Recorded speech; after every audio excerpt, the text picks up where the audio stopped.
The debt ceiling issue continues to dominate the news. On the phone with us to discuss it now is former New York Governor George Pataki. He runs a website called No American Debt. Welcome to Newsmax again, Governor. Nice being on with you again. Thank you. Republicans control the House where all spending legislation begins. There was a big message sent to the big spenders in last fall's election. Why should Republicans compromise with Democrats at all in the debt ceiling talks? Well, I think we do want to reach an agreement on how to reduce the deficit, and to do that, you obviously have to have the President and the Senate go along with the House. But it's one thing to work to achieve an agreement, and it's another thing to abandon principle. So I certainly think compromising is appropriate, but anything that allows us to raise taxes or not deal with entitlements and not understand that the root of this problem is government spending and out-of-control entitlement programs, and not that taxes are too low or the high private sector not doing its part. So long as we stick to those principles, then I think it is appropriate to try to find common ground with the Democrats. Would it be a mistake for Republicans to cave on tax increases the Democrats insist on? Absolutely. We just got the second month in a row of pathetic job numbers, and there's no question that the Obama policies have dramatically hurt what would have been a much stronger recovery from the recession and much greater job growth. So now to allow them to continue their failed policies of increased taxing, greater regulation, more government control, at a time we need the small businesses and the private sector to start hiring, would be just a terrible thing for the country and the wrong thing to do, both from a policy standpoint and politically. Bill Kristol of the Weekly Standard made quite a stir last week when he predicted Republicans will give in and agree to Obama's demands. Could Bill Kristol be correct? Well, I certainly hope not, and I don't think so. I think the election of 2010 was very clear. People believe government is too big, it controls too much of our lives, it spends too much, and that the solution is to reduce government spending and to reform the entitlement programs, and certainly not to raise taxes. And I think a great many of the House majority understand that that was what the electorate was telling the American political class, and that's what is right for the future of this country. Would you like to see your fellow Republicans go to the mats with Obama and congressional Democrats over massive spending cuts? Absolutely. There's no question. As I said, the President's own commission proposed $3 trillion in spending cuts, and he can't agree to any of that. Three of the most liberal senators, Democratic senators in the U.S. Senate, signed off on that report, and they won't pass anything approaching those $3 trillion in cuts. Certainly, I think that we should say that this is unsustainable. It is un-American to steal from the future, to engage in theft against the children of the next generation so that we can pay off interest groups today, and it's got to stop, and it should stop right now. Georgia Representative Tom Price, a member of the House Budget Committee, says the spending cuts Obama's talking about are just smoke and mirrors. Well, I think that's right. I think the President is saying he doesn't want to do anything that's going to bind beyond 2012.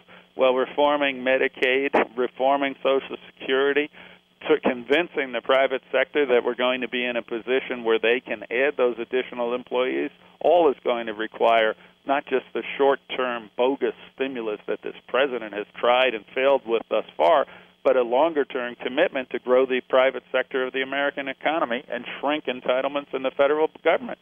And I don't see that from this President. I saw it clearly from his bipartisan commission, and I don't mean to continually refer back to that, but I mean the President saying, oh, the Republicans are this, the Republicans are that. I think the Republicans could very much accept pretty much all $3 trillion of the Bowles-Simpson deficit reduction spending and entitlement cuts, and that would be an excellent start. Does it seem that Democrats are posturing for the 2012 election and are trying to trap Republicans into going along with entitlement cuts and so-called revenue increases, kind of like Bush 41 was trapped into breaking his no new taxes pledge and lost the election largely as a result? Could this be a scenario possibly? Well, there's no question, I think, that the Democrats just felt completely empowered, and not just empowered, but able to dictate to the American people for 2 years when they controlled everything. and they rammed through the horrible stimulus bill that we're going to be paying for decades and generations, and that didn't create the jobs they talked about. They rammed through Obamacare, which is the worst law in my lifetime, that's going to require tens of millions of Americans to change the way they get health insurance in a way they don't like. They rammed through Dodd-Frank, which is leading to some of our major financial institutions hiring people not in New York but in Singapore and overseas, and they loved having that power. So I think there are a great many Democratic politicians in Washington today who aren't concerned about the public in 2011. They're concerned about the elections in 2012.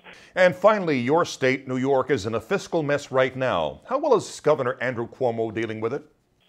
Well, I think he's off to a very good start, to be perfectly honest. After I left, I had cut the personal income tax rate by the maximum rate by over 2%. They put it back in on a temporary basis, and along with the Republicans who control the state Senate now, they insisted that that tax rate expire, that tax hike expire, and it go back down to the rate that it was when I was governor.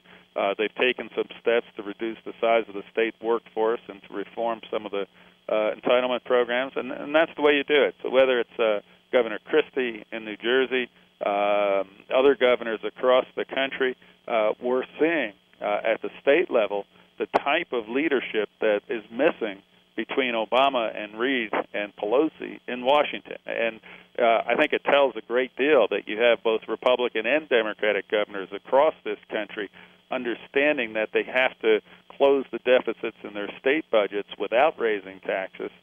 And in Washington, the Democrats are doing the exact opposite. And I think it tells you a lot about how out of touch with the American people they are.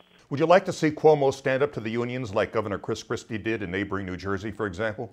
Well, I think it's very important to do that. I think that particularly the public employee unions have really gotten so disproportionately powerful that they are too often able to dictate election results, and as a result, once the elections are over, dictate the policies not in the interest of the people that the representatives serve, but in the special interests. And I think we saw that a lot in that so-called stimulus bill that Obama, Pelosi, and Reid rammed through as soon as they got control. It wasn't about empowering the people or creating jobs so much as it was about rewarding political allies. And it's just been a very tragic thing for the American people. Former New York Governor George Pataki, thanks so much, sir. We appreciate it. Thank you very much. And thank you for watching Newsmax TV.